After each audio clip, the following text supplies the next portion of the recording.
Welcome to LSE, welcome to China Model 2, run by Confucius Institute for Business London.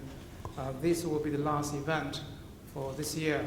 From next year onwards, we'll have each such public event every month. So hoping this will become a regular sort of a feature of LSE to bridge different cultures and open different doors for discussion and understanding. Today, the director of Confucius Institute cannot make it, so I've been drafted very, very last minute to basically fill in his role. Meanwhile, I have a small role to play today as well. So what we'll do is, three of us, we chair ourselves. There's no chair, so basically this is egalitarianism. And we each run 15 minutes talk to open up issues, and then we invite audience for questions. So this will be open madhouse. Yeah. Okay.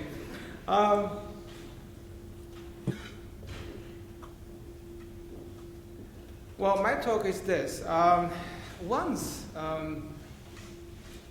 Maynard Keynes famously said last century that in the long run we're all dead, which is true. That's natural law. But basically, economic historians will argue if we do not know the long run, we're all dead in short run too. So we may not be able to survive. So just to tease you, I'm throwing in my sort of trade. This is a 1,000-year approach to deal with China, not in the current day, minute by minute, real time sort of approach. I'm showing something far more fundamental, the real world order in the past 1,000 years.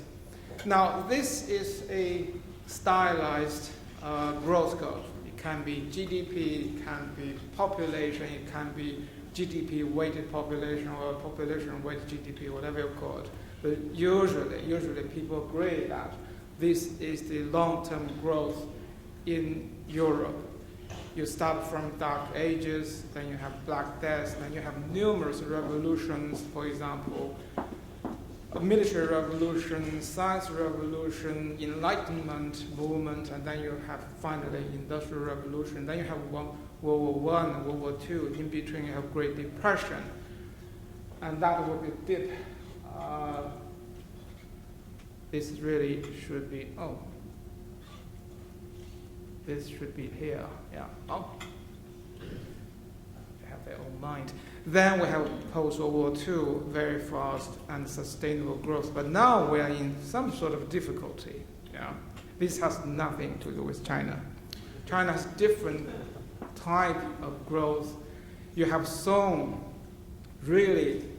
was the leader of science and technology and production, heavy industry, in particular in the world, in the known world. And then you have the Mongol invasion and conquest. The Mongols did such a damage to Chinese industry and agriculture and culture. It takes a long time for China to recover. And then you have the Ming plateau, and then you have the Qing until the 1930s. Reasonably high living standards. Then you have World War II and the Maoism. That's a deep trough. And then you have post-Mao recovery and new growth. This has nothing to do with Europe. Really, if you put these two together, you see China functioned in the past 1,000 years as a counter-cyclical force. So when Europe was not doing so well during the Dark Ages, can I use this one? Any luck? Yeah. This is the growth gap between China and Europe.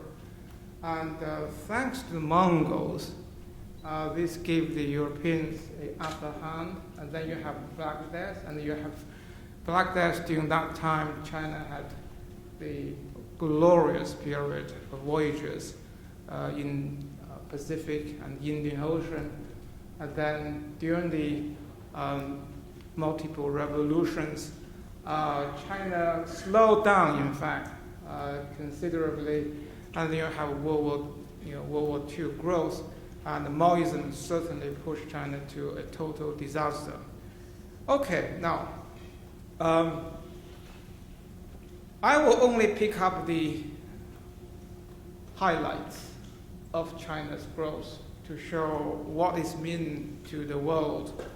Now, I have lots of slides, but I will skip them. Now, the global impact of the Song economic revolution will be the following. First of all, the Chinese established very sophisticated institutions for private ownership over land. That was probably the first in the world. Secondly, the Chinese also managed to have institutions of private property rights over human capital. Private schooling will lead you to, a lot of knowledge, and then you go for examinations, and then you become officials. So for those who really hate examinations, you should hate Chinese first, because they create all this mess for human race. And also the idea of paper currency, the rise of a heavy industry in the way of mass production of iron, steel, and porcelain. Actually, porcelain is heavy industry. And the spread of the compass, the sail, and the clinker-built type of sea-going ships, and the spread of gunpowder and firearms. And this is what the Chinese did for the rest of the world. This is evidence I'm going to skip. And the second period is the Ming voyages. Let's forget about something else, the rest of it, just the Ming voyages. They spread from the Chinese point of view, sea routes, maritime charts, and the world atlas. The spread of international trade and the trading outposts in the Pacific and the Indian Oceans. The typical kind of approach will be Malacca. The Chinese actually set up, they call factories in Malacca, and they supply the passing Chinese ships with food, money, and also workers. It's very much like what the Americans nowadays are doing in the rest of the world. And now this is the first known world atlas done by Matteo Ricci inside the Chinese Forbidden City in Beijing. What he did was to actually combine the European knowledge of Europe than the Chinese knowledge of the rest of Eurasia. And the Chinese know the Arabs for a long time through Silk trade. They also know India subcontinent because of Buddhism. They know the rest of the Indian Ocean and the Pacific here because they were once the best sellers in Asia. So that's what happened.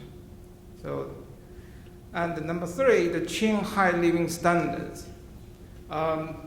The Chinese managed to have the largest national population in the world during the Qing. The number at that time was 300 million to 400 million Chinese. This certainly generated enough demand for silver because China was known for very poor deposits of silver or for gold, also for gold.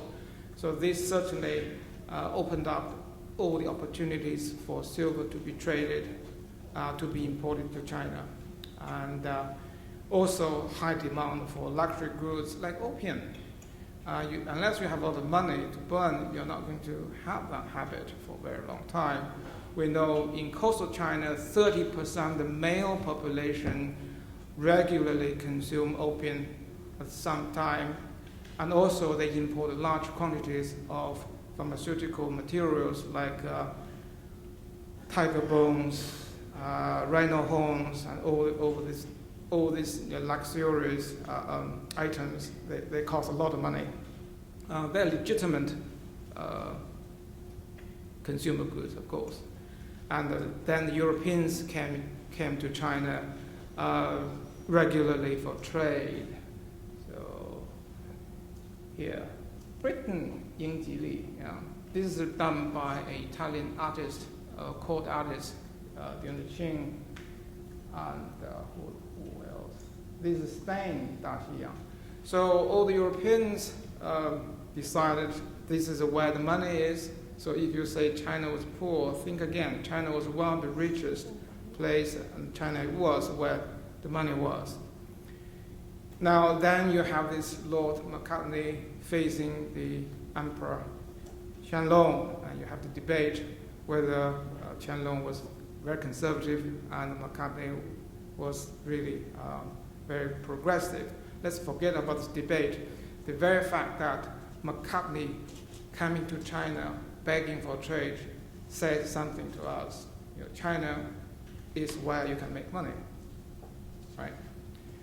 And also for quite some time, China endured a lot of trade deficit, and China paid trade deficit with China's silver imported previously.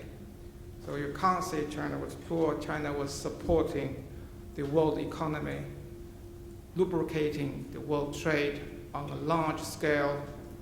And these consumer goods imported to China for 50 years. And these are the prices. They actually, because they imported so much, the prices coming down, prices for imports. So here we are. So much so that we have chinoiserie period in Europe. Why? Because the Chinese represented at that time good life. Yeah, that's what it is. Yeah. Nothing else. No more, no less. Now, finally, the global impact of post-Mao miracle growth. China was reopening up. Yeah. China opened up many times, reopened again. And this certainly helped the world to take advantage of the lower end of manufactures made in China. So this is basically what the West and the Tigers didn't want to do anymore. So they basically dumped this on the shoulders of the Chinese. Didn't hurt anybody, China keep going. In doing so, on the demand side, China absorbed enormous foreign direct investment. China was, or still, I think it still is, the largest FDI recipient in the world. On the supply side, China supplied to the rest of the world. I call it buy one, get one free type of cheap manufacturers. In Wenzhou alone, they can produce 6 billion pair of shoes each year, enough for everyone on this planet to have one pair. Think about it. Yeah. I don't know whether they're still doing it. It's probably not worth doing because the profit is just so thin. And also, by practicing mercantilism, the Chinese managed to basically accumulate enough foreign reserves. Now they start to reinvest their money outside of China to generate growth beyond China's territory. So what we can say is, I'm finishing, so don't worry about it. final remarks. The real meaning of counter-cyclical China in the world is without China, the world would be so bloody boring. With China, we have a twin engines to keep our growth going. Thank you.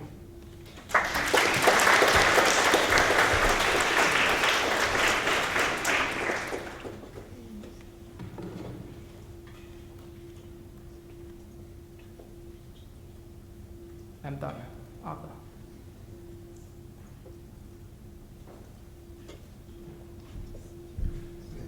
My turn. Yes.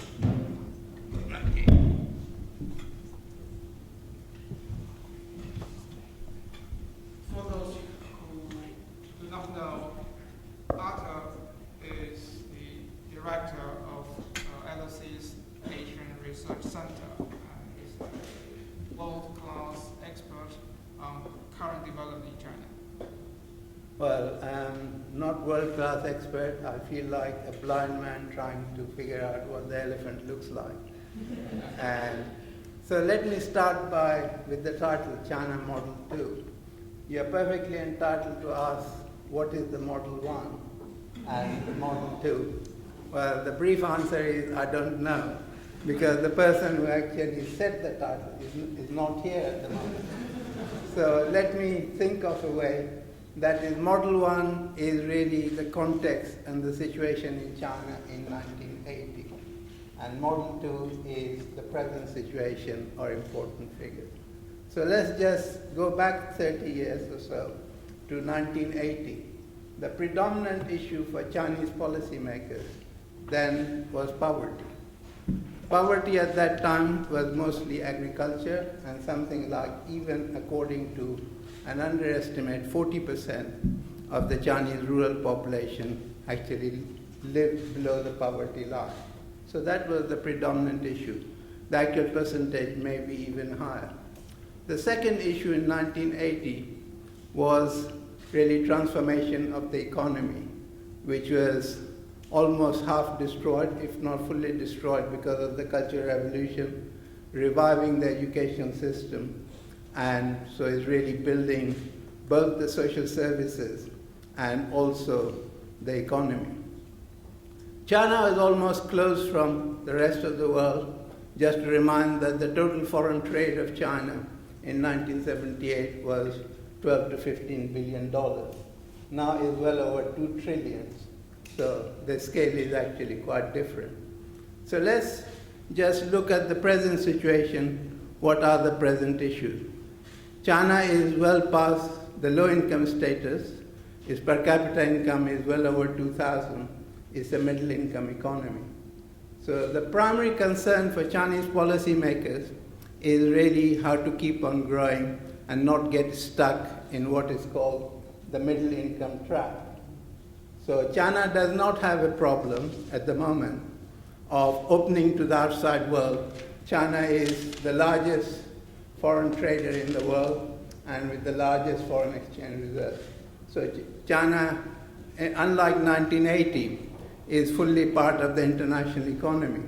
So the predominant issue for China is really to how to play its new role in the world economy. The second thing is China remind ourselves that China, although the second largest economy in the world, it still remains a developing economy. That is, in terms of absolute size, China is number 2 in the world, but in terms of per capita income, is well over 100th rank. So it's the combination of being the second largest economy in the world, but in terms of standard of living and living standards, being a developing economy. Obviously, within China, there are a great deal of differences. So that makes the situation quite different. So I'll come back to the international repercussions of the rise of China, but let me dwell one international national issue which is going to loom large. In 1980, when the reforms just began, China was predominantly an agriculture country. Depending on how you count and how you define, something like 3/4 to 80% of the Chinese population actually lived in the countryside. Now, according to the population census conducted last year, about half of the population in China is already urban. So it's the first time in its long history that China will be a predominantly urban society. In fact, there are grounds to believe that urbanization rate in China is grossly underestimated. The actual urbanization rate is much higher. What difference does it make? The greatest difference is it's not the issue of poverty which would loom large, which China has been extremely successful in fighting or combating the problem of poverty. So poverty in China is no longer having enough to eat, by and large, and having to clothe yourself, but really is the urban deprivation issues which are going to loom large. So I just single out two issues which are already important in China, but will become even more important in future. One is housing. That is, relative to income, housing is expensive in China, or has become so in the last 10 years or so. That is, when in the urban areas, employment units or danwei actually provided housing rent actually accounted for a very small proportion of income. Now for young couples, the major issue in China is how to buy an apartment. So relative to income, housing is expensive in China, and over time the problem of housing is going to become increasingly important. The second issue, which is also connected with urbanization, is intracity transport. That is, China's cities, because of urbanization increase in area, are full of cars to the extent that now in many cities, cars are choking not only human beings but also traffic. So question of developing intra-urban transport is going to be major issues. Many Chinese living in cities actually spend far too long every day traveling to and fro work. So I'm just trying to focus on the context of problems which have changed, and you can say these are the problems of prosperity rather than problems of poverty. So it's the urban nature of the problem. The third thing which we are observing in China, which will become more important over time, is the rise of mega cities in China. That is, the population of Shanghai is already 23 to 24 million, depending on how you count it. Beijing is getting over 20 million, but if you define it in a more general sense, the population is much larger. So what we are seeing in China is already, to some extent, we observe in Japan, is the rise of mega-urban regions.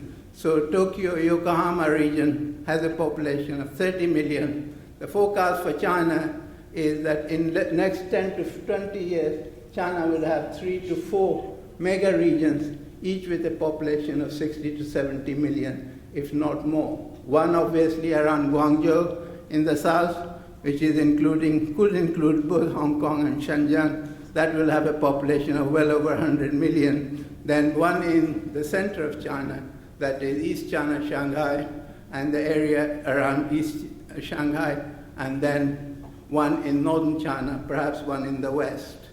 The question of how to govern these populations is entirely new because the scale of these urban conurbations is much larger than anything seen so far. So these urban issues or management of large urban spaces is going to become a major population issue in China. Let me also point out one important contrast. In 1980, the predominant concern of the government was how to control population. And that was the year, to remind you, when the one-child policy was officially introduced. From 2015, China's labor force will start to fall. The population will start to increase. So this is, for first time ever in Chinese demographic history, that is, we would have actually declining population, declining labor force, not yet population. Population start to decline in another 20 years' time. There are certain important consequences. I leave that aside to come back to questions. Let me finally turn to the question of rise of China in the world. People already forecasting that China is the next superpower is not already one. There is an important asymmetry between discussion of China in the world.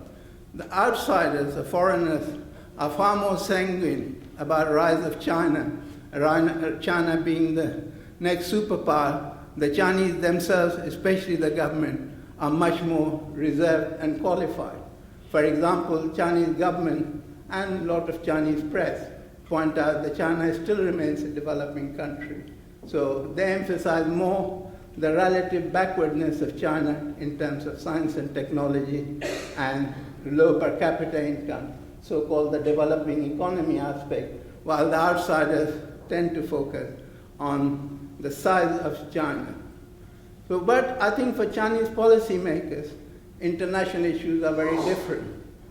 For better or worse, China is being treated very differently from other developing economies.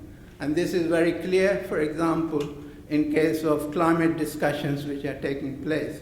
China would still like to be treated as a developing economy and thus accorded special status. And there are good arguments for that, but the rest of the world, especially the United States, want to treat China as if it's second to the United States, also in environmental pollution, if not number one, and should behave like a developed country.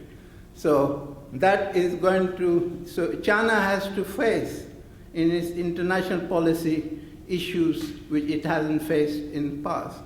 The second issue, China would say that given China's economic position, China is going to play an important role in the international stage. The question is, how will it happen and what form it would take? China, by virtue of its economic position, actually still plays a relatively limited role in international institutions. One of the major barriers to China occupying more important position in the international stage is the shortage of people who are experienced in managing international affairs. So those of you who are educated in LSE have got a bright future ahead of you, that there are many international positions, top international positions which are potentially open to you. So I think that I'm nearing my time, so let me end here, and then obviously we can come back to these issues in questions and answers. Thank you, Athar.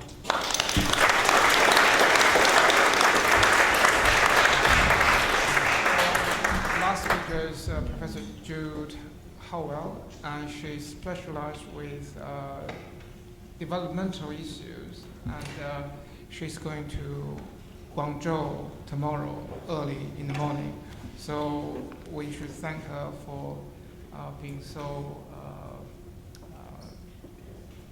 how to put it, devoted to our this round table, and here we are. Okay, thank you very much. I was very glad that Athar started off by saying he didn't know what Model 1 was, because that was my question, and I was puzzling, well, what was Model 1? And then Kent said to me that, oh, well, I'm covering the last 1,000 years. So I thought, oh my goodness. Anyway, as I work in the field of international development, I tend to have heard of the Chinese model in a very different context, which is quite interesting, namely that China might be a model of development for other countries, for developing countries that are seeking an alternative path to development that has been offered through Western aid and Western development trajectories. So I'm sort of coming at it from that perspective. And there's been, in my field, quite a lot of literature about the idea of a China model. And even some people talk about there being not a Washington consensus, but a Beijing consensus. That all of us are puzzled, well, what is the Beijing consensus? And one of the aspects of the Beijing consensus is that apparently the Chinese model is sustainable and equitable, and which hopefully to most of you here that should be rather surprising that somebody could say that. Fortunately, that position has been totally discredited by many China scholars, which is good to know. But still, I think there are many lessons that can be taken from the Chinese model of development if we want to talk about that. And there is a lot of literature celebrating some of those ideas and lessons. However, a lot of that celebration revolves around two things. First, of China's terrific experiences with pushing growth rates and maintaining very high growth rates. And that is extraordinary. Over 3 decades, the economic growth rates have increased at a spectacular speed and been maintained. The other way in which China is celebrated is because it has supposedly lifted millions of people out of poverty. And indeed, China has. But, and I will talk about this in a moment, some of that is questionable. So what I'm concerned about is, well, my concern is less, well, what is the Chinese model of growth? And rather, the question is development at whose cost, for whom? And those are the issues that I'm more concerned about. And really, we don't have much time, so I'm going to focus on 2 or 3 issues that I think are problematic. The first of these is around inequality. The second is around migrant workers. And the third is around dispossession. And I think they're problematic for the future of the Chinese government and how it goes about addressing these issues. Athar talked about urbanization and inequality, and he's done a lot of work on this and also on social welfare. And as we know, the economic growth in China has been spectacular, but it's led also to rising inequality, both between provinces and within provinces. And recent figures suggest, for example, that the average per capita incomes of people living in urban areas are at least 3 times higher than in rural areas. We know that people in Shanghai in general are much better off than people living in Gansu province. The Chinese government has lifted millions of people out of poverty, but there is, and that is correct, but there is also a politics of poverty that we should be aware of, and that is around, for example, how you measure poverty. How do you measure the poverty line? Let me just give you some quick examples of that. In 2008, the poverty line was around about 1,196 annual per capita income. That meant that in China, as of 2008, about 36 million people lived in poverty in the rural areas, in absolute poverty. Now that's a tremendous achievement.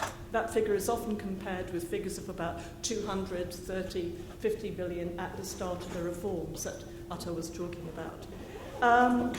Recently, in 2011, earlier this year, the government raised the poverty line, which would mean that actually, well, really, there are about 40 million people living in poverty. And even that figure was challenged by China scholars. This month, the government again raised the poverty threshold for rural areas to 2,300 yuan per year. And that means that, according to these new figures, there are actually about 128 million people. That is 5 times as many people as in 2010. There were about 26 million. So there are about 5 times as many people now living in absolute poverty compared to the end of 2010. Now, what actually it doesn't mean is that suddenly there are 5 times as many people who have become poor, but rather that it all depends on how you measure poverty. And there's a politics to that. And Athar mentioned the recent Kyoto Treaty discussions taking place in Busan. And it's interesting there that the Chinese officials said, well, actually, we are a developing country. So I would like to say that there is also politics around when China is a developing country and when it is not a developing country. However, that's an aside. The key thing is that there is a serious issue about rising inequality. And the figures for 2010 tell us that China's Gini coefficient, one of the measurements of inequality, is about 0.47. Very similar to the United States. That's a high number. that the government should be worried about. And the government is, and I'll come back to that. So inequality is one of the issues that I think is of concern with the Chinese model of development. The second issue is, I think, around migrant workers. Not enough, in my opinion, is said about the conditions of Chinese migrant workers. How has Chinese development, how have the cities been built that has come with the process of urbanization? It is millions of Chinese workers working, often in very poor working conditions, facing various kinds of occupational diseases and industrial injuries, with little compensation, often enduring excessive hours of work in factories. None of this is particularly a revelation. There's plenty written about it, and in rather militaristic-like labour regimes. Migrant workers are often disenfranchised through their inability to access citizenship rights in urban areas because of the hookah system. They are disorganised, and I would argue are deliberately kept disorganised. It's very difficult for labour to organise in the form of a labour movement. And as Polanyi, if you've read the work of Polanyi on the Great Transformation, Polanyi demonstrates how historically important it is for taming capitalism and for ensuring welfare gains to labour, that you have labour movements and social movements in order to press for those reforms that can take the sharp edge off capitalism. Okay. There are several reasons why it's difficult to organise in China around labour, and that's something I will leave for questions, and I can go into it then. The second, the third issue is inequality, migrant workers, and the third issue I would like to mention is about China's what I call dispossessed. I have not done research on this, and I don't really know of a lot of research on dispossession in China. But it seems to me there have been quite a number of people who have lost land in rural areas to development, in particular to the building of industrial zones for office blocks. These are some of the costs of urbanization. There are also people in the urban areas who've lost property, private property, and communities who've lost their communities in the process of development, for building the lovely ring roads and motorways and mega skyscrapers, for building those lovely buildings in Pudong, and we all know that Pudong is sinking under the weight of concrete. And then there are the workers who've lost their guaranteed employment, and that Athar talked about in the 1980s, the affordable social welfare and medical care and so on. And there are those people who've lost their land and their homes for building dams and so on. So these are what I would call China's dispossessed peoples, about whom little is actually researched or properly investigated. Now, all this is somewhat problematic, can be problematic, because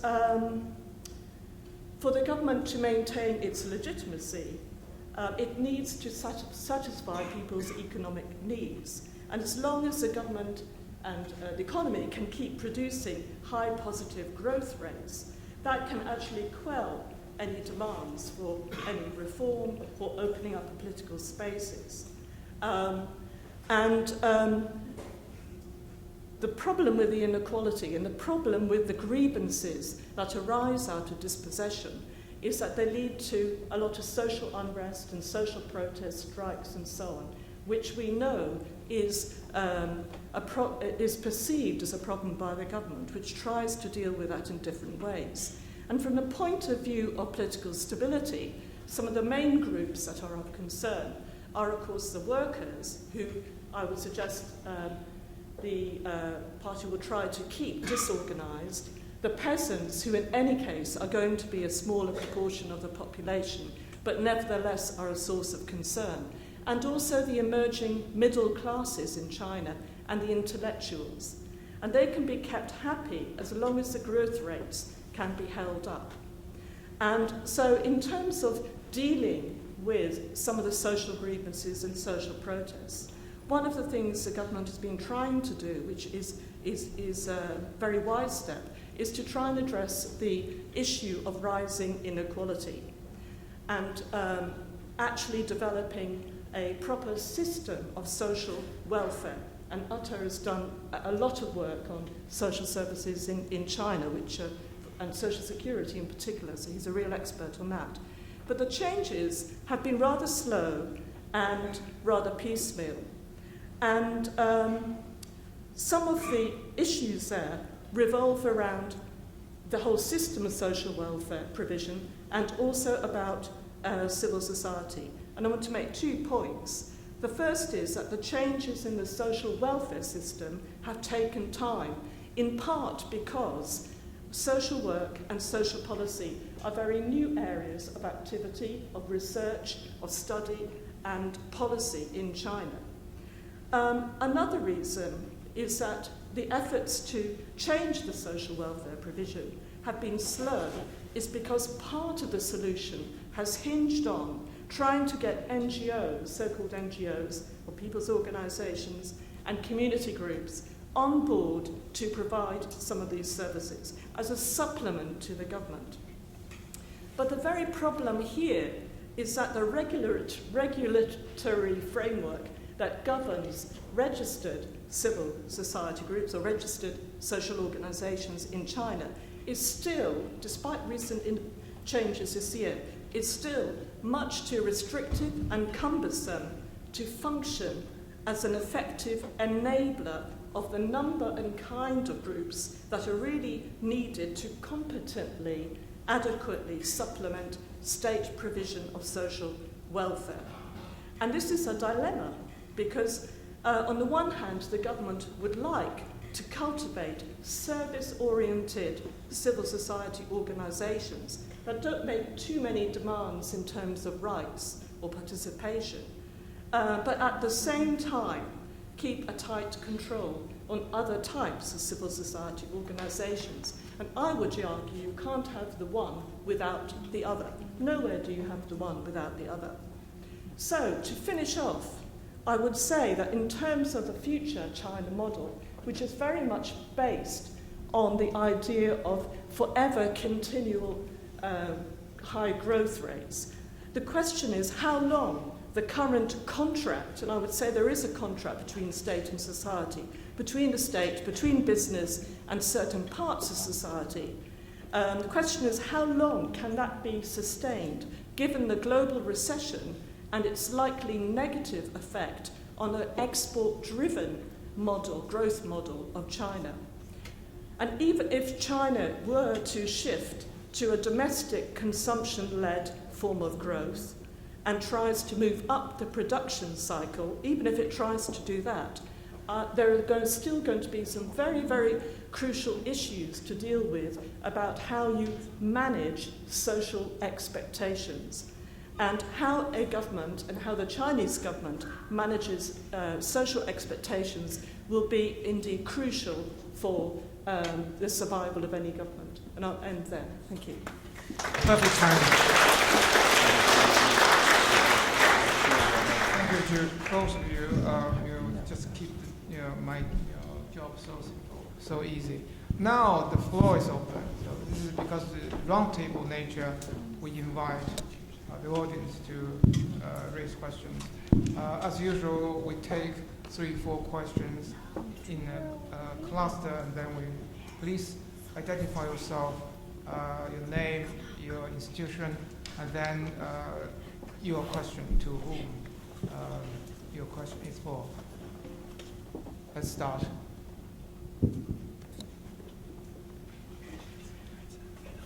Okay. Yes. Hi, my name is Troy, and I study real estate economics and finance. And I have a general question to all of you. I just wonder, given the current economics situation, how long do you think it will take China to become a developed country from a developing country? And then the second question I want to ask Professor Hussain. And you mentioned that Beijing and Shanghai is going to be a mega city, but I'm aware that in cities like Beijing and Shanghai, we have citizenship restriction. Do you think this will actually make it better, make it like actually that won't happen? Yeah, thanks. Thank you. Move on. The lady at the back. Yes. Thank you. Hi, I'm Somang. I'm a master's student at the LSE. This question is addressed to anyone. Since we're talking about China model, is there something innovative that China brings to the table? Because from my perspective, it seems that China's growth model, which is social control and state-led development, has been tried before from the late developing countries of Germany and Japan to more recently the other East Asian tigers. So besides the sheer scale at which China is doing this, is there anything innovative that China brings them that we can call the China model? And how is it applicable to other developing countries if there is no other developing country besides India that has this kind of scale? So is there anything that developing countries can learn from China in particular? Thank you. Thank you. More? Any more? Yes, please.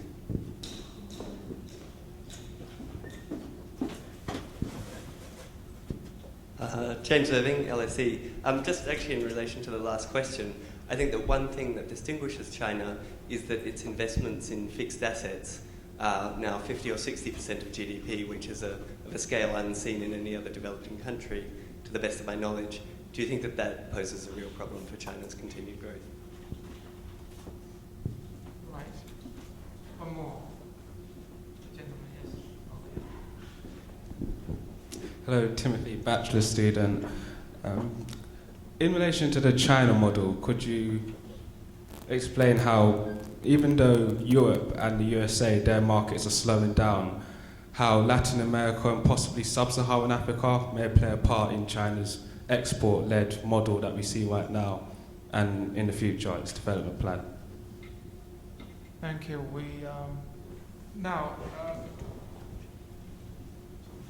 shall we dig a go? Oh, don't look at me. Yeah, well, okay. How long is China going to be a developed country? Well, there are three questions for all of us and one particular question for Arthur. Why don't you start? Because you're picking up. How long would it take for China to become a developed country? In terms of absolute size, the forecast is that at the present rate, China will overtake the United States in absolute size, not in per capita income, in 20 to 25 years' time. You might disagree, like all forecasts, this has problems. But in terms of per capita income, living standards is much longer. And given the uncertainty in the world economy, well, the also question is, we cannot simply say what will happen in future by projecting from the situation at present. But I personally think that China can keep on growing. It doesn't have to depend on the export market. In principle, it's possible for China to reorient its sources of growth to direct more towards sort of domestic demand. Briefly take the question of mega city.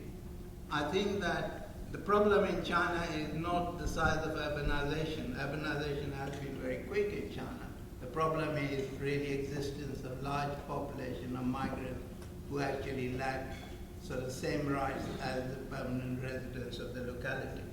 So it's that problem which would become even worse unless the situation of the whole core system is actually changed.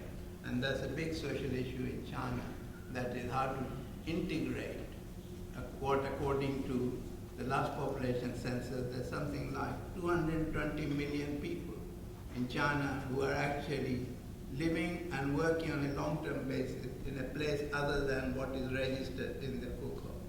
So that's a big social issue in China. And I just briefly take question of investment rate.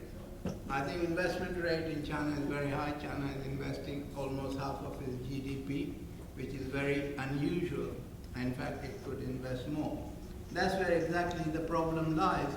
China has, compared to other developing countries, compared to India, has a much better infrastructure. I mean, anybody who's been to both India and China can, just by looking at the airports, roads, and other infrastructure, can see the huge differences between India and China. But that is also China's problem. That is, this too much investment at yielding very low rates of return. So I just simply point out that is, for example, China has over-invested in high-speed train network, and a lot of places, without much economic justification, high-speed train lines have been built. And I think part of the problem is China saves too much, and those savings are available too easily for investment at very low rates of return.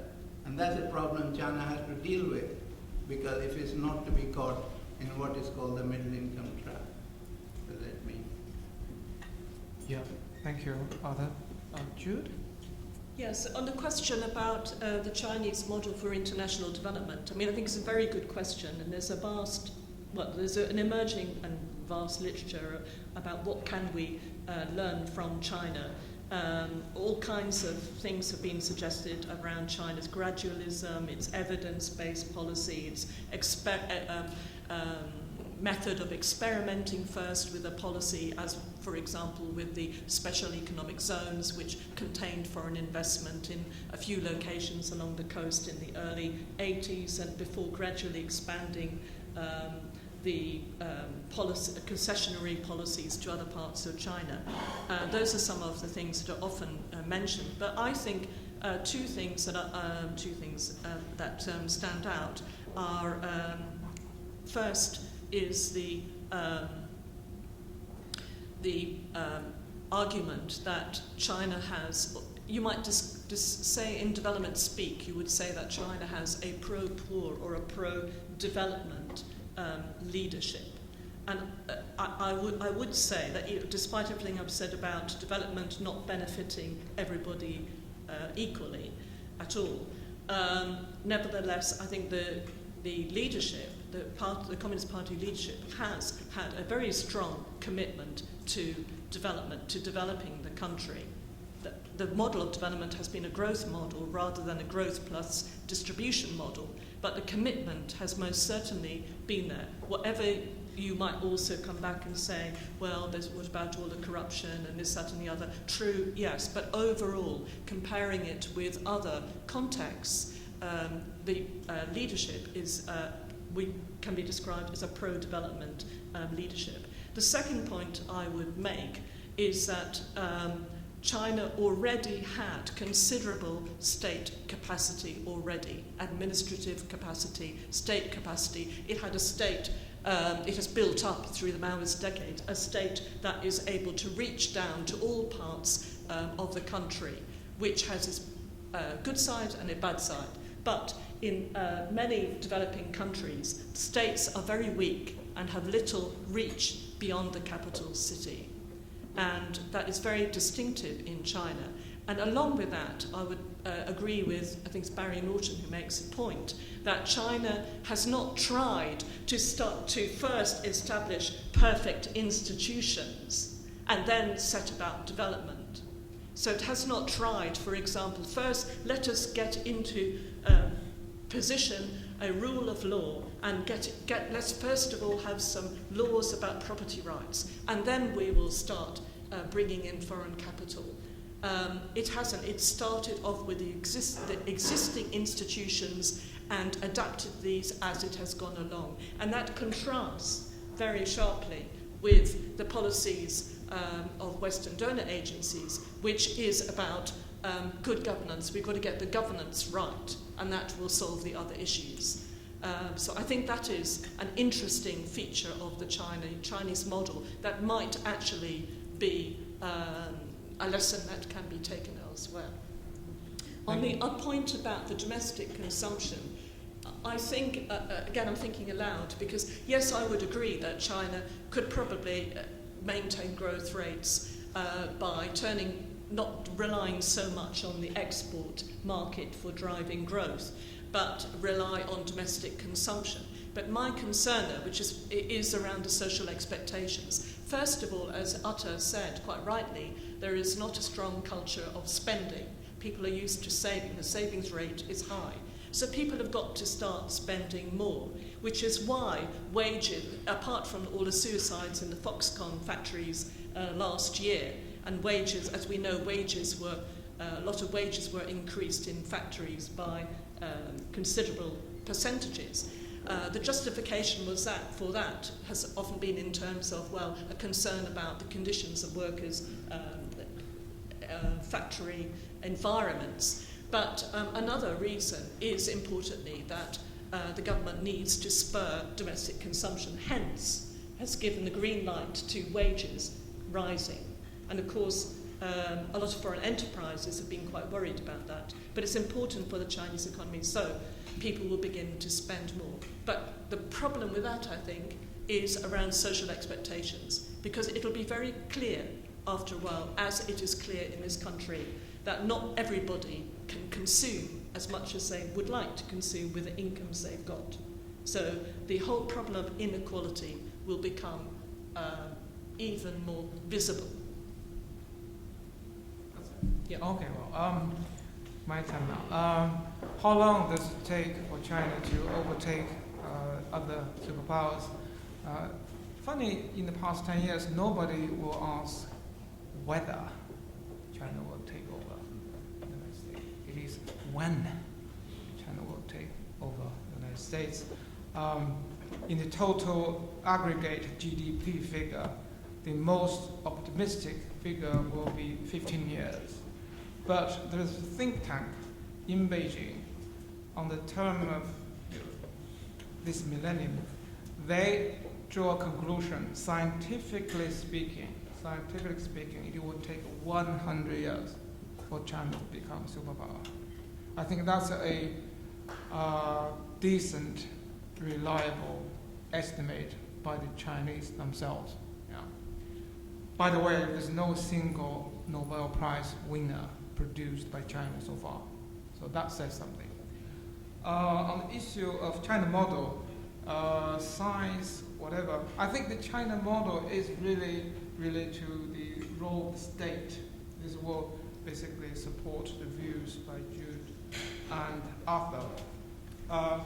The state controls too much resources, and the state is too powerful. That means if the state can guess right, China will grow very fast. But what if the state make mistakes? Then the disaster will be great too. Yeah. We know the trough caused by Maoism. That is precisely what happened. If you have the wrong state, very powerful, but the state is mad, yeah, then you're in big, big trouble.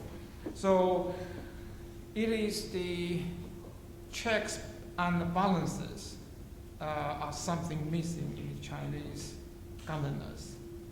This really goes back to the NGO, and they want NGOs to provide services, but they don't want NGOs to have political says. So this is really very, very odd. So the state monopolizes too much. And also, increasingly, when you look at China, it is quite feudal. For example, Hukou is complete feudal. It is not sort of an open society. Any open society should have. It divides people artificially into different groups, and you are not supposed to move. Even you have good jobs and good education, you can't simply just go. Yeah, this is really something very anti-growth. Now, for high savings rate, there are some institutional reasons there, simply because the lack of social security. If you do not save during your rainy days, you're doomed. So everybody save for their kids to get schools, universities, get married, buy houses.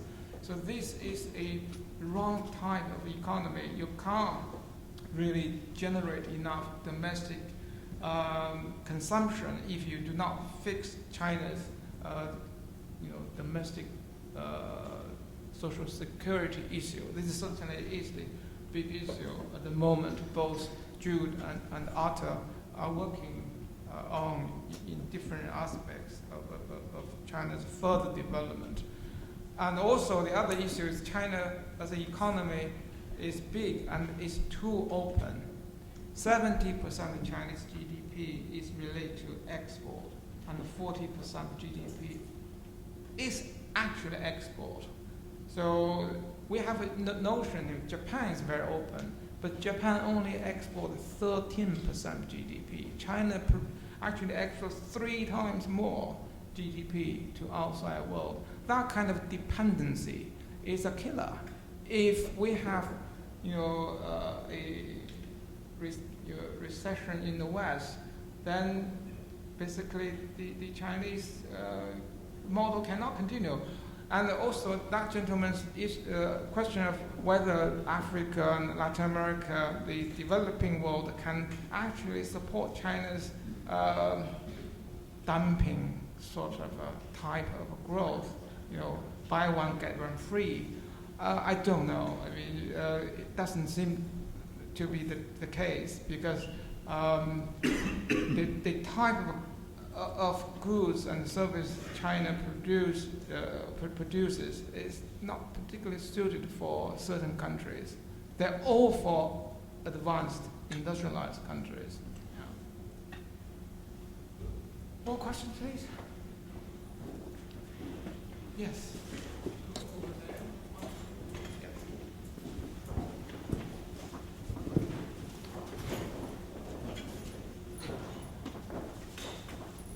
Let's start. Jude Sun, LSC alumnus. I got a question, actually, I think related to all you said previously. Basically, I want to know a little bit more about the sustainability of the Chinese model. I think you mentioned yourself previously about the politics and the governance of Chinese of China, and also the social security issue as well.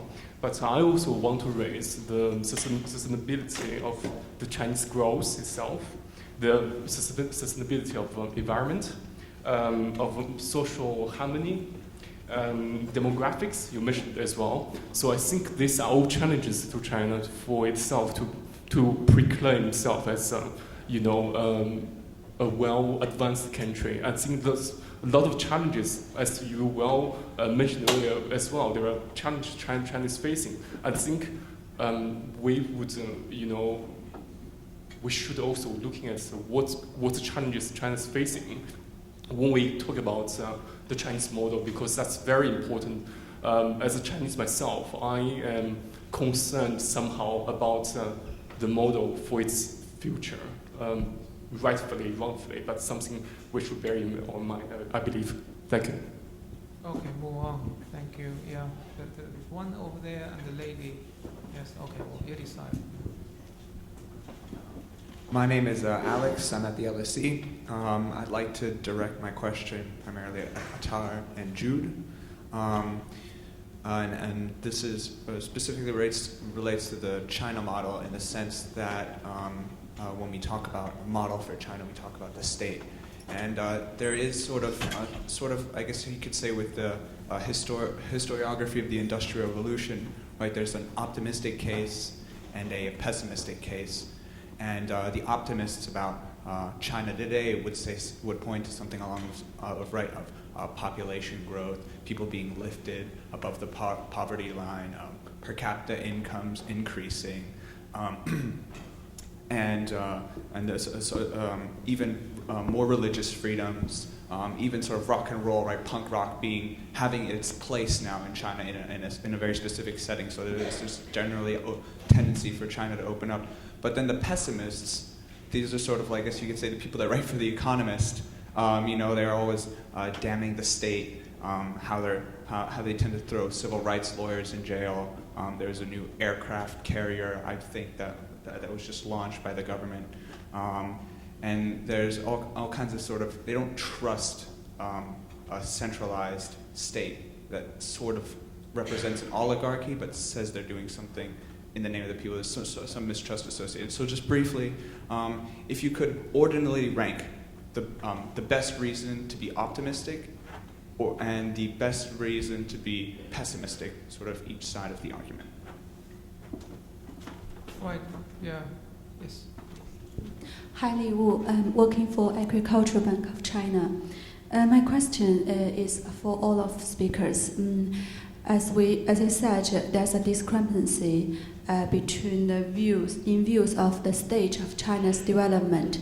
For foreigners, they think China is more advanced than what Chinese think about themselves.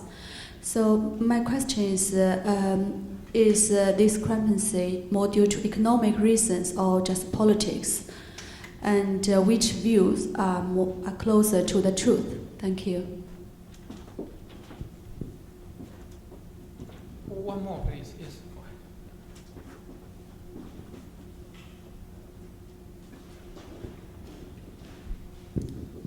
Han He from LSE Masters. I have one question addressed to Professor Jude. Would you care to elaborate on the particular challenges faced by labor unions in China, especially with the unions in the south of China, i.e. Guangdong province, being granted access to demonstrate in public or negotiate in the fashion of collective bargaining, whereas such is not observed elsewhere? Would that indicate a divide in party policy regarding the perspective or take on the unionization of labor forces?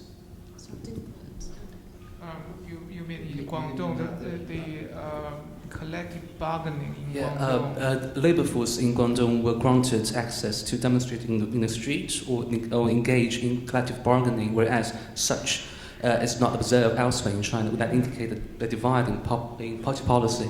Yeah. Okay, we stop for answers, and then we move on for the next round. Thank you. All right. Basically, it's all for you, so I'm having a good time. Sitting pretty here. So you want me to start? Yeah. Well, let me start with the plain statement. Yes, China has lots of problems. In fact, and that's the reason why it's like a real economy. It wouldn't be a real economy, a believable economy, if it didn't have problems. The question is that, and also let me say that many countries in the world would love to have China's problems. It could have some of its performance. So, but I think the more interesting question is whether the Chinese leadership or government is capable of dealing with those problems. Not perfectly, but in a at least reasonably satisfactory way. So in general, let me state my conclusion, that is, from all counts, there are problems with Chinese government, but it has also shown capacity to actually deal with the issues, at least in a satisfactory way. But also there are areas where some things have been neglected. So let me also make a statement that is, China's most valuable resource in China is its population. Neither is natural resources. China's natural resources may be large, but not relative to its population. Land area in China is limited relative to its population, so its riches don't lie in its land resources. So it ultimately is the quality of its people, which actually is the principal resource of China. And that's where I find some of the major faults. I mean, obviously the level of education in China has increased very rapidly, and obviously the proof is many of you sitting here. But if you look at the gap between urban education and rural education, that has keep on widening. So I think that relative to investment in technology and physical goods, Chinese government has neglected really raising the level of education. Similarly, it could be said about health. China's achievement in field of health, at least in the pre-reform period, were actually a lesson for all over the world. In fact, the WHO Charter on healthcare for everyone was stimulated by Chinese experience. I don't think China has maintained its record. So I think it could have done a lot more than it has done. So I purposely pick out the areas which are problematic in China. So I think that really, I come back to the question, is that if China's main resource is population, is really developing population or human capital, as economists would call it, which is really important for China. When I emphasize domestic consumption, I do not mean simply consumption of private goods. China has more shopping malls than anywhere else in the world, and many of them are actually not functioning. But by domestic consumption, I also include social services, healthcare, and education. And in fact, that's the area where actually the rate of return are very, very high. Yes, I'm puzzling over the optimist and pessimist question because as a character I tend to be very optimistic about everything. So, and certainly in my short life experience, I mean the changes in China have been phenomenal. All the things that you mentioned about the society, politics becoming more open and higher living standards and everything. But what concerns me, and it is also linked to the issues of inequality and health inequality, because you mentioned WHO, but China performs very badly on the WHO rankings for health, very, very, very badly on the WHO rankings for health, access to health and equality in health. Astoundingly badly when you think how China was seen as a model, or as an inspiration to the World Health Organization in the 1970s and 80s with its barefoot doctors and the idea of primary health care. So I feel that there are reasons to be optimistic, but all of these things depend on social forces, really, which is why I come back to the issues around civil society and labour movements and so on. Because all these changes around equality and reducing the gap in rural educational opportunities and opportunities for education for the middle classes and urban areas will only come about through social pressure. The government, of course, can do some things, but it's up to Chinese people to keep pressure on government and to press for the kind of society that they would like to live in, and for some people that will be a society that is fairer and more equal. For others it won't be, and that's the issue, and it is the issue in any society. So I guess that takes me to the labour questions, and I think there are many challenges for labour in China. I mean, if you look at the strikes and protests in China, and or not just labour, but any kind of strikes, any kind of social protests in China, the one thing the government doesn't want, and this is reflected in the regulations for managing social organisations, is for people to organise on a nationwide basis, on a horizontal basis. The experiences of the Falun Gong surrounding Zhongnanhai in the 90s was very indicative of that, because any organisation that can extend its power across many provinces is perceived as, I'm not saying it is a threat, but is perceived as a threat. So for labour in China to organise beyond the immediate factory, beyond to organise sectorally in industries is very challenging. And I take everything you say about Guangdong provinces and the really more enlightened trade union leadership that has been in recent years in Guangdong province as being a factor there. But there are lots of difficulties at organising labour. One is that the backbone of the labour force in China now is not the state enterprise workers who've had an IRA rice bowl, but it's migrant workers, and there are many, many, many of them. They change jobs quite often, so the turnover rate is high. In any context where you have surplus labour, India is the same. The bargaining position of labour is very weak. And there are issues also around perhaps it's not so much there being, one trade union is only having one trade union is problematic, but more problematic is that the trade union is so ineffective. There are in the trade union, in the All China Federation of Trade Union, there are trade union cadres who are very sympathetic to the conditions of workers, but that's not enough. And essentially, the ACFTU is a bureaucratic appendage of the state. And that's not the kind of organisation that's really going to push for the kind of improvements that are needed for migrant workers. Thanks. To address your issue of sustainability and what challenge China faces, I think at the moment there's a degree of GDP fetish in China. And I think the challenge is how to slow down China's growth gracefully and give something back to the general public.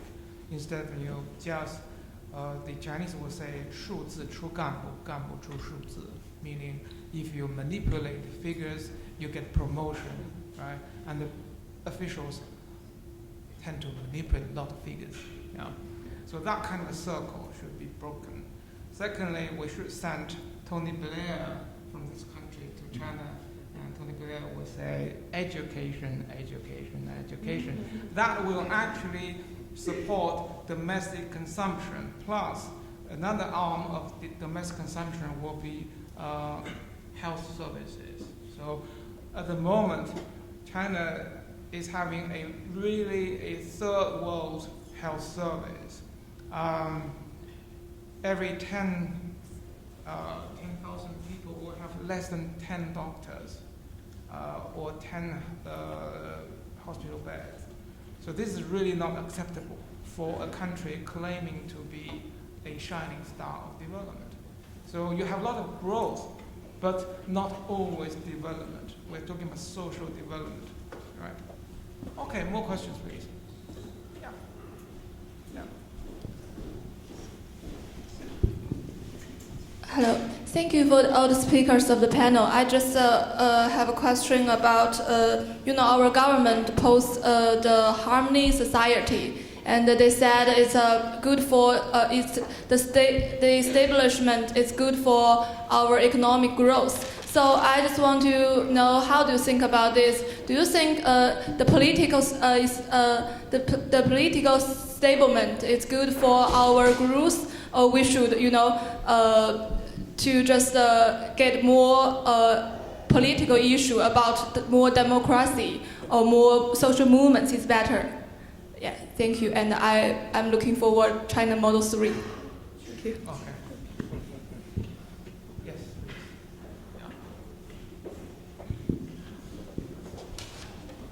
Professor Hussain, you mentioned about transport and housing as key urbanization challenges. Where would you put water? That's a very simple question. Okay, move on. Martin? Yes. Thank you. Martin Orbro, LSE. Question to all the panel. China does pose a huge challenge to the West. There are not just challenges to China. And the major one, I think, is that China is a one-party state. And it has been enormously successful, unbelievably successful. What is going to happen to the party in future? How will it evolve? Right, one more. Yes, please. Tim Owens, I'm a banker. I have a question directed to Dr. Kent. You painted a wonderful picture of counter-cyclical performance in China versus the rest of the world. Given all the comments about the export-led nature of the recent growth spurt, do you really expect China will remain a counter-cyclical influence in the global economy? And if so, which direction does it go relative to the rest of the world? Okay, well, Jude. No, Jude. Okay. I have to say yes, so yeah. I should have really shift my responsibility to somebody else. Okay, well, kind of stability. Does stability rest on one-party rule or democracy? Well, both systems produce peace. Yeah, no doubt. One-party dictatorship can produce peace, and democracy can produce peace and chaos as well. Well, dictatorship can produce chaos as well. So it seems to me it is a perfect choice, sort of a dilemma any civilization will have to face in the next century or two. Democracy will slow China down because different interest groups will have different claims, and they don't want China produce GDP only. They want to produce services. So in that regard, in the long run, to safeguard China's future, democracy is the way to go, I think. This is particularly valid considering for example, the collapse of Soviet Union and the Eastern Bloc, and also the Arab Spring. And this seems to me is a mainstream now. So the good old days of the dictators are basically over. So China should think carefully about how and when to enter a better world of democracy. Water. Well, I know China, part of China really are facing severe shortage of water. That's one issue. Where in parts of China where you do have water, the chances are the water has been polluted. So I don't think it is a pretty picture. This is basically the disease or side effect of overdevelopment. I think China should consider to slow down. It's a good time to slow down. Then, basically to count, basically to rebalance resource base and then your output, and also how and why and when or if all you have done benefit the general public, the majority Chinese. So it seems to me at the moment China hasn't been thinking straight. They simply believe we have to be industrialized, we have to be modern regardless. That regardless is certainly going to cost China very, very dearly. We know in the past 20 years, the amount of pollution, environmental damages caused by Chinese fast growth equals the amount of foreign direct investment. So in the end, actually, China hasn't gained much, really, because on the one hand, you gain a lot of foreign support. On the other hand, you damage your own economic base. So it is killing the goose who can lay golden eggs. This is really something quite puzzling. Challenge, Martin. Do you think a party state can win this long struggle? I don't think party state is an attractive option anymore. I think in the next generation we will see they will fall down one by one, and the China model may actually support the very last party state. But mind you, even inside the party state, a lot of party members, this is between private conversation, a lot of the party members are not really communists. So they are there for their own personal gains. So you can't trust them. So that party state is actually eventually will become an empty shell. And people will find a way to bypass it. And also, Athar have a soundbite saying, if a party state is so good, why not to have two of them instead of one? Yeah. So this is really, okay, well, that's basically what I want to say. Right. Okay, let me just briefly say about the water problem. China actually on per head basis has fewer liters of water per head of population than most countries in the world, so it's naturally short of water.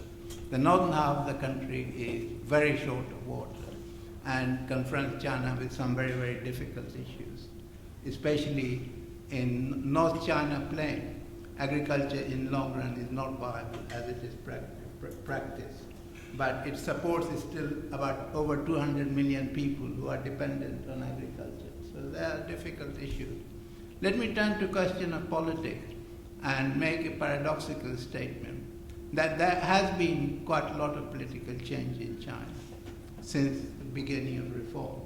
But obviously China still remains a one-party state. It's not a democratic state, but it would be wrong to say that one-party state in China is actually exactly the same as it existed in 1980. In fact, it doesn't. The sphere of personal freedom is much bigger in China now than it existed in 1980.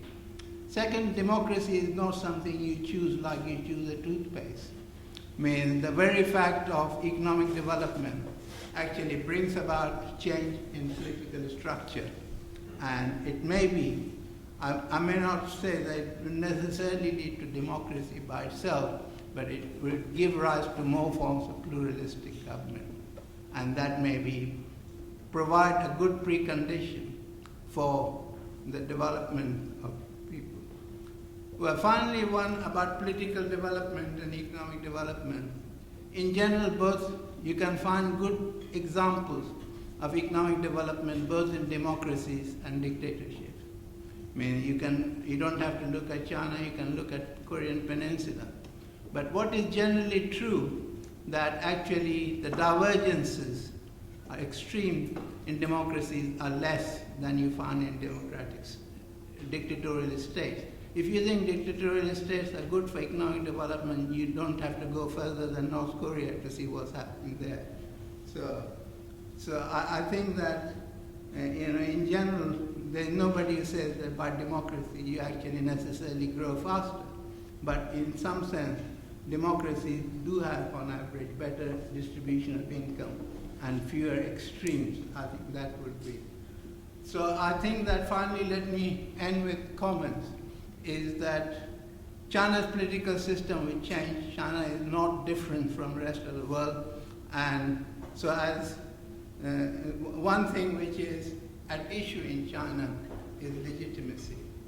That is, the old basis of legitimacy in China have traditionally been based on May the 4th movement, that is threat to China by foreigners to its territory and its people.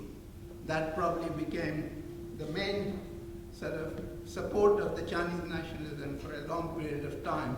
But China is perceivably, or cannot be perceived, is under threat by foreigners, either its territory or its people. So it has to find other bases of legitimacy which are not simply based on sort of siege mentality. So the comment which Ken just mentioned about, as somebody said in China, if the Communist Party of China is such a good thing, why can't we have two of them? Right, also... So two is better than one. Yes, yeah. One surplus. Now, I believe deeply the seed of democracy has been sown in China's soil simply because across the Taiwan Strait you have a full-grown democracy, and there's no reason for the mainlanders to give a try. I mean, if the Taiwanese can do it, why not the Chinese on the mainland? Lo Hong, how much time do we have? Oh, yeah, yes.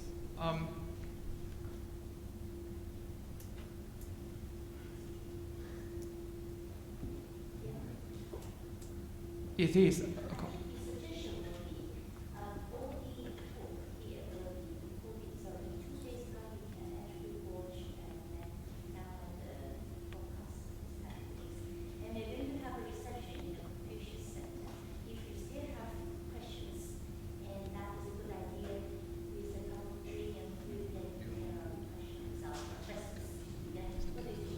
Yeah, certainly. Thank you very much indeed for your brilliant audience, and also let's wish Jude have a safe journey to Guangzhou. Thank you so much.